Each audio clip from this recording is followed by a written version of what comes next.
for for our for our for your exercise. Okay, then next is physical exercise for development, skill, strength, and control in the use of body in sports in which exercise are performed. Next is self-motivating activities where one can manipulate the different parts of the body into the varied positions or movement. So when it comes to motivating activities, no, for example of this, if you are now into no, if you are into the performance level, so meaning you will be having your creative combinations of gymnastics positions, so you can have your own combination of movement by simply focusing on the different combinations exercise that I'll be giving you. So guys, your mentality to this is you will be focusing, no, on the performance level, on your interpretation, and at the same time your proper positioning. No, when it comes in, yeah, when we talk about um, creative gymnastics. Okay, so next is physical exercise are designed to develop and display strength, balance, and agility, especially in position performed on or with specialized apparatus. Okay, so for physical exercise, this time is designed for displays of strength. Give you one sample of this is if you will be given a floor exercise, for example, sitting and lying position, no, so you will be creating your own combination of the sitting and lying position. Expect that you will be enhancing, no, you will be maximizing your body strength, including your balance and your agility. Not only your agility, also your muscular endurance. Because you always keep posting in this position, going from one position to the next, no? One position to the next, no? Kaya dili man ta pwede mo barog, nga mo lingkod na sad ta, no? So when we talk about sitting or lying position, all of your positions, all of your sequence will be on the sitting and lying positions. Okay, so I'll give you a sample. Okay, I'll give you a sample. If you do a push-up position, and then suddenly you will perform a bridge stand. So you will find a way, no, you will find a position which you can connect from the push-up position going to the bridge stand position. Okay. Anyways, guys, I will be discussing to you all that, and then I will be sending you also videos, no, sample videos for you to enhance your knowledge about how to create, no, gymnastics or how to combine gymnastics positions. Okay, what are the benefits of learning gymnastics? First, we have physical. Okay, physical, yeah, syempre, when you talk about physical, it increases your muscular strength, it increases your flexibility and endurance. Remember, gymnastics is the mother of all positions. If you are into yoga, majority of the yoga positions are originated from the gymnastics. Okay, even our basic positioning. Okay, next is the ability to relax. Remember, once you know how to control your muscular memory, immediately, guys, your flexibility will increase, your agility will increase. Okay. Next is correct body alignment while walking, standing, jumping. Now let's go back to the aim and the target of or benefits of gymnastics. Now, guys, remember benefit of gymnastics is to correct your body posture. No, it also aligns. No, it also corrects your how the way you walk, the way you proper stand, and the way you execute. No, for example, jumping, skip, hop, gallop, and etc. Okay. Now, next is the knowledge of how fall and roll safety. In gymnastics, guys, we have what we call rolling. No, natay rolling o mga tawag na tong mga crawling series. Now, for rolling series, I will be giving you only one activity, which is the basic rolling. No, rule left and right rule. Okay, but for the higher part of the ruling activities, no, sad to say, I cannot introduce to you, no, but if we are given the chance to have a face-to-face class, then I can let you execute the simple front roll and the simple back roll.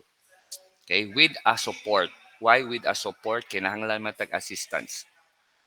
Kinahanglan ta og kanang what we call kanang spotters, no, enable for us to perform it correctly, so that at the same time you are safety while performing in our class. Next, okay, let's go to the next for physical, no, benefits of learning gymnastics. Lastly is increased agility and coordination. Okay, next is cognitive. Okay, cognitive awareness of the body.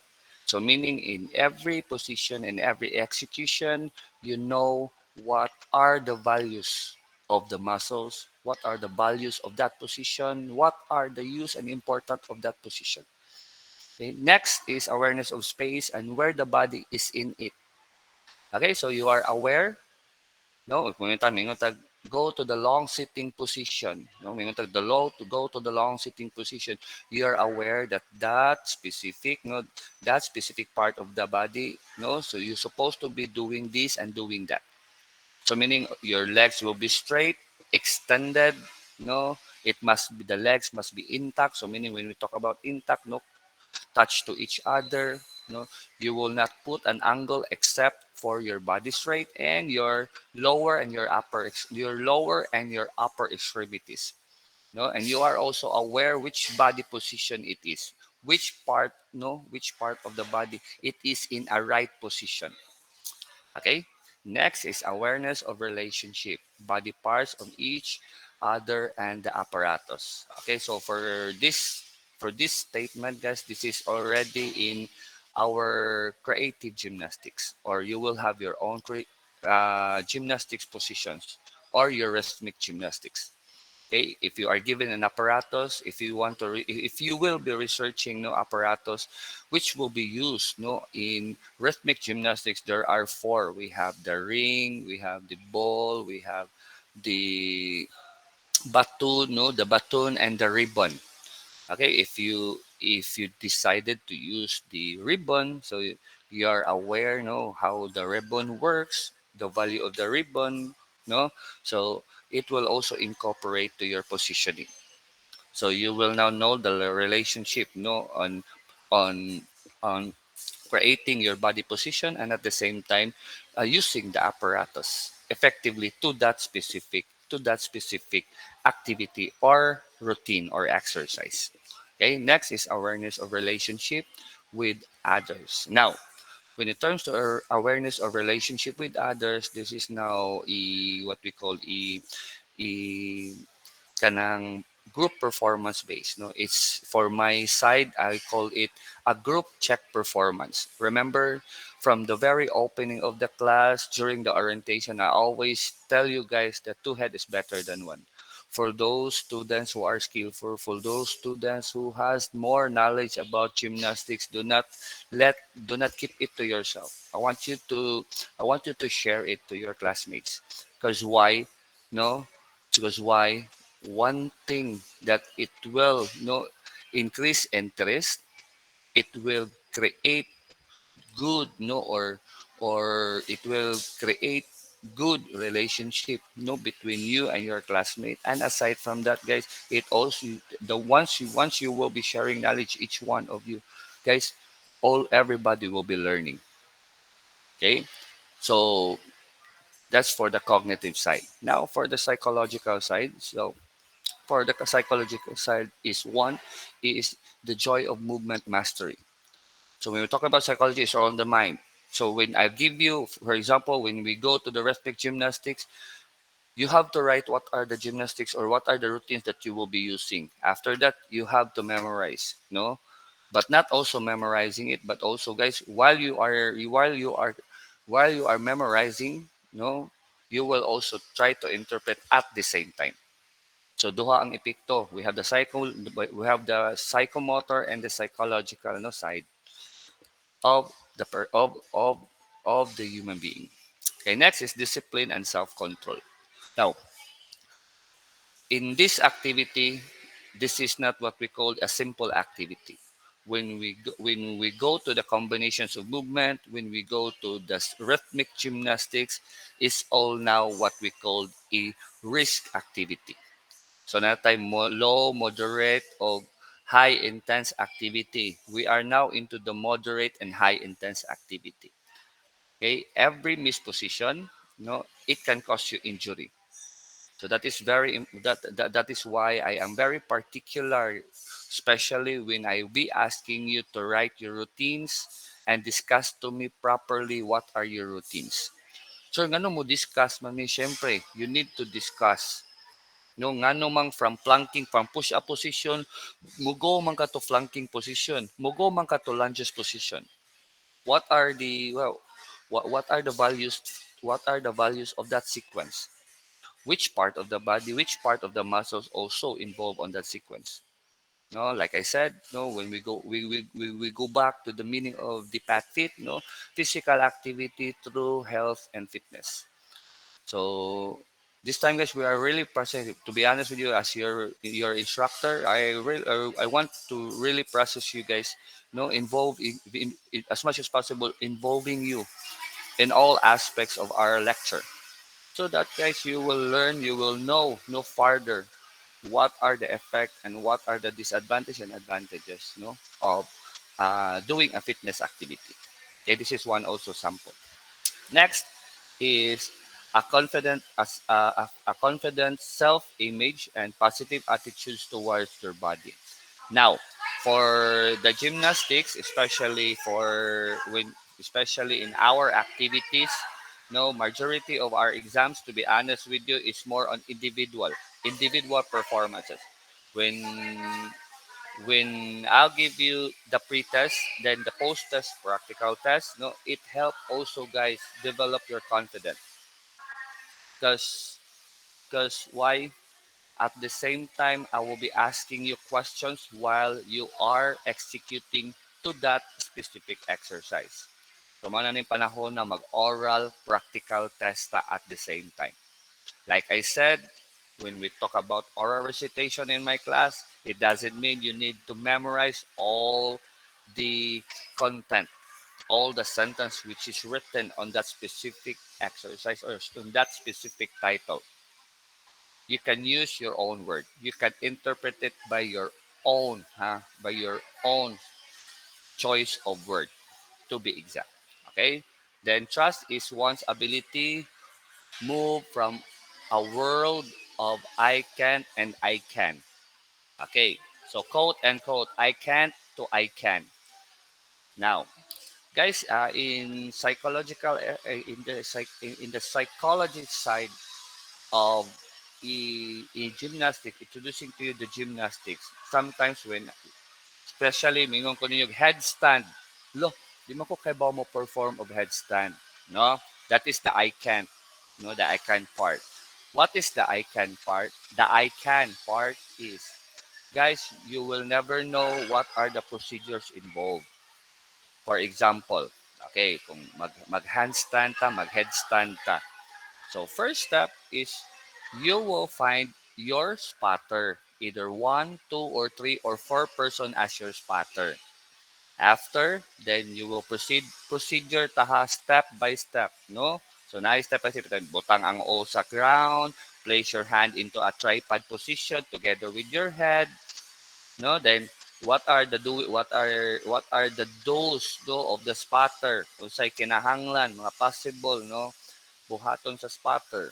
So mana, they will be assisting you, holding your position while you are in place to that position, which is the headstand.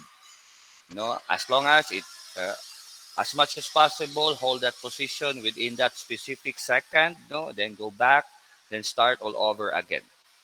So mana, once guys, constant repetition, constant practice, no, suddenly, maka-headstand mo nga kamo-kamo na lang. Why? Like I said, muscle memory, no, it, guys, when we talk about muscle memory, automatic na siya. No, automatic na, ma-register na yung auto, then whatever the instructions of your mind, it will also follows to your body. No, including the balance, the agility, no, mo go with the na siya.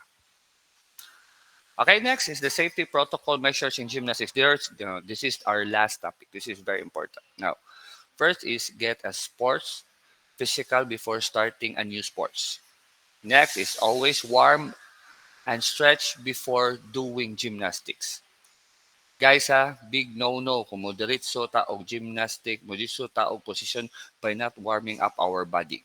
But guys, when I'll be giving you instructions for a specific no routines or specific positions in gymnastics, doesn't mean when you will be submitting a video, you will be submitting to me a warm-up exercise. No.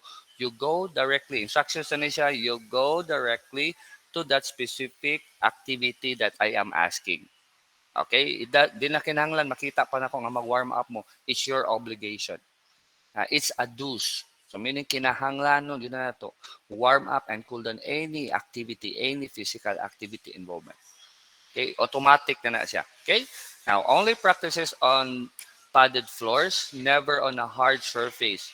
Mat should be placed under the equipment and properly secured at all times. Now, guys, for the padded floors and kanang mga mats, no, it is really intended for a higher end of gymnastics. No, but anyways, we are still yet in the basic gymnastic positions, but but I will be injecting to you some gamay lang nga activities, no, not all. So some activities that are also a little bit advanced sa klarohon ako. Okay, so nasa sa moderate, nasa sa basic, nasa siya sa higher end of a skill. Okay. Next is having a coach or program director who is qualified at every practices, or a qualified coach will be up to date on, they say okay, this is only for competition.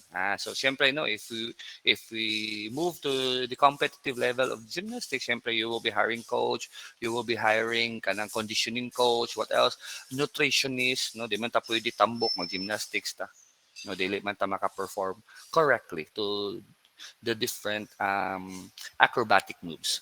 Okay, next is having a coach spotting on all new difficult stunts. Now, for this sentence, guys, pwede nila to ma-restate. No? Pwede having a co-student or a partner, no, spotting for all new or difficult stunts. Now, if even if not difficult stunt, even in a simple no, in a simple gymnastics positions, you must have a peer, no, a peer evaluator, meaning kinahanglan mo duha, tulo, upat. Ay, sayop man na imong position, it must be corrected right away.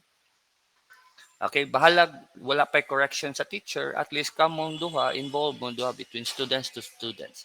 That is, in my case, guys, I call that the peer check performance. And it is very important, no? Especially when you try to interpret your content and then interpret it by by performance. So manay importante, correct dayon, no?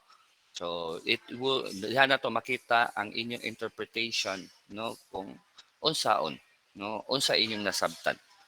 Okay? Let the coach know if they're uncomfortable with gymnastics move, if the coach isn't supportive, no, and parents and administrator. Now this sentence, guys, is already involved in the competition. Next is never try a stunt at a game or a competition that they haven't practiced many times. Guys, this is very applicable to our class.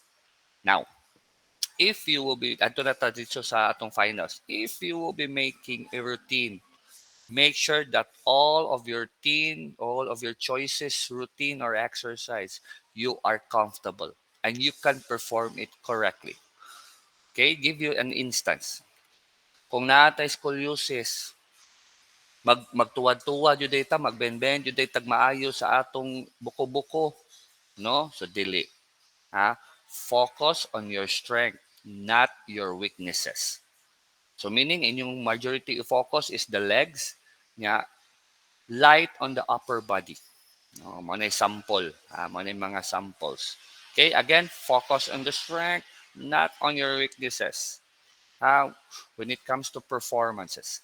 Next is after doing gymnastics routines, don't forget to have cool down exercise to avoid body fatigue. No, remember, start is the warm up and then the ending part is the cool down. Okay, guys, my advice is every after you do exercise or gymnastics positions, you also do cooling down. That is very important. Restretch your body. Okay? Sir, akala ko magkuhan ko, sir, mag-meditation ko, that would be considered as a cool down? Yes. Meditation, no, meditation, yoga exercise, no, kanang mga yoga naman na siya warm up, exercise proper, and a cool down. No, so same na gyapon ang principle when it comes to gymnastics. Okay? So, and that ends our lecture this morning.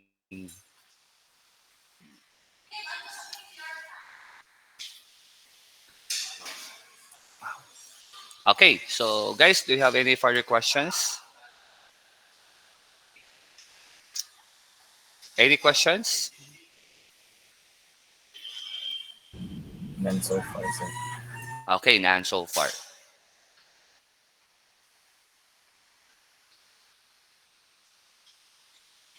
Okay, so I will stop now presenting or stop sharing the screen.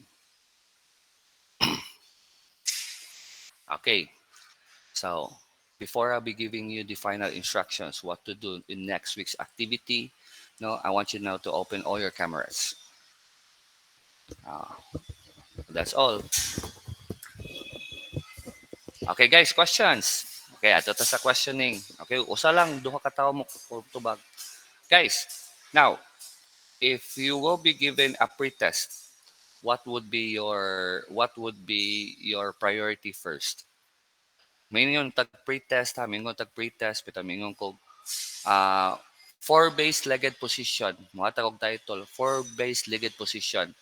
Pretest. So unsay pasabot sa pretest, the teacher will not be giving you a hint. No. So, meaning dili ko mohatag ninyo og kanang clue no what to do. No, so di ko mo demonstrate ninyo to be exact. So, what is your first procedure?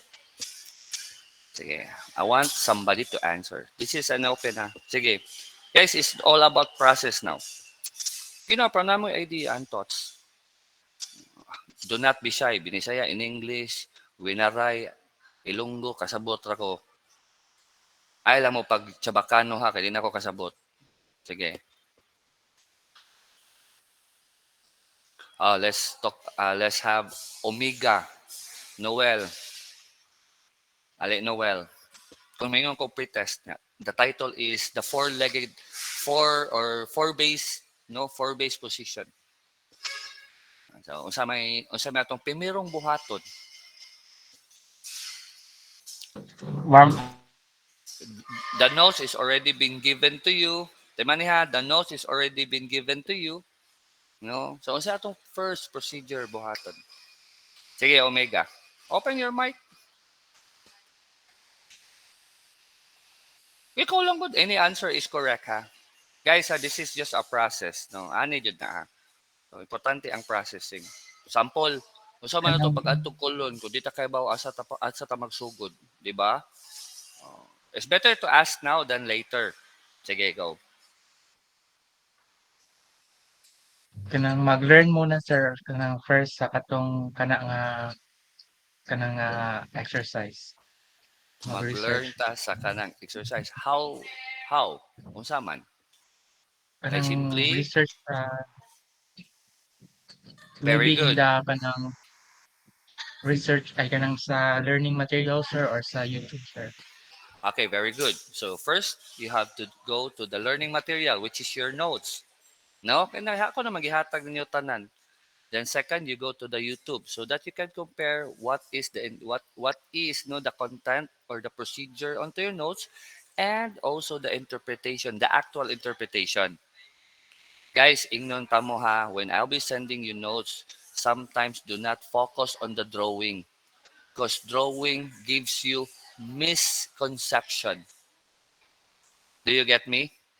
So importante jud para ma-justify ninyo, first is the content, second is the drawing, the third one is the video. Yeah, please also guys select videos that are concrete, that are liable sources. For example, ako estudyante ko, unya ako'y nag-interpret og four base legged position. Liable akong execution, yes or no? Whereas adto ta ni Andio, si Andio is gymnast jud siya, athlete siya, gymnast. Oh, ngini kay si Ando. Ang iyang tuhod jud maabot siyang agtang. Ngun ana. Mm. Asay mas liable source ninyo, ako or si Andio? Si Anjo, sir. Tubag. Very Ako, good. sir. Oh, ana yun Andio tubag ako sir. Oh.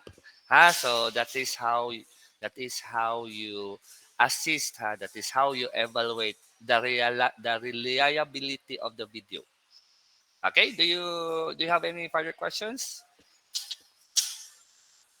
Wala na? Sige, let's check your attendance. 8, 10, 9, 8, 7, Tobias, Suralta, 5, 4, 3, Eric, Luis, De La Victoria, no? 2, 1. Gadual ko, sir. Sige lang. Asa man day ka, Eric? O, ay mo po. Kamu dyan no, ganahan dyan mo dual-dual. Oh. One wall lang, one wall. Ayaw, dual. Bitaw, joke ka. Sige. Okay, guys, if you have no questions, wait for my Ay sir, instructions. kaning naday Yes. kuan akong classmate sir. Ang kato galing activity 1 ug 2 sir kay usa ra ba daw Mm. og kaning Google Drive sir or like lahi-lahi Dili. ba jud? Like I said during our orientation, each activity should have one student assigned. Okay Claro? sir, thank you sir. Okay, tuyo Okay, na klaro guys na ko. ha. Again, I will repeat our value of the assigned student no to collect aside from posting it to our Facebook page. No, if given the instructions to post it in our Facebook page. Ang ato ana is guys, the value is para to know how to be responsible. So training, like I said, I am not treating you as my student. I am treating you as my colleagues. So ano lang, trabaho lang. Okay? Questions? Wala na? No problem on activity 1 and activity 2? For activity 2 is timeline, am I right? Post it in our Facebook page. Akong balikon, post it in our Facebook group page. Okay, sir, duha day kabuok, yes. Usa sa Facebook page, individually you will be posting it and then one will be retrieving it. No, why? Para na ma-double check na to. Lisod kayo kung wala makita na to ngadto nya naara day sa Google Drive at least, di ba? Okay? So, now again, I repeat, before I will be dismissing the class, guys, wait next week or within this week for your activity number 3 and 4. Again, even if I missed write the day, please focus on the date. That would be our deadline. And ciao, you are dismissed. Goodbye. Goodbye, guys. Goodbye, Bye You sir. may sir, now thank leave. you sir. Bye, Bye sir. sir. Bye, sir. Bye Thank you, sir. sir.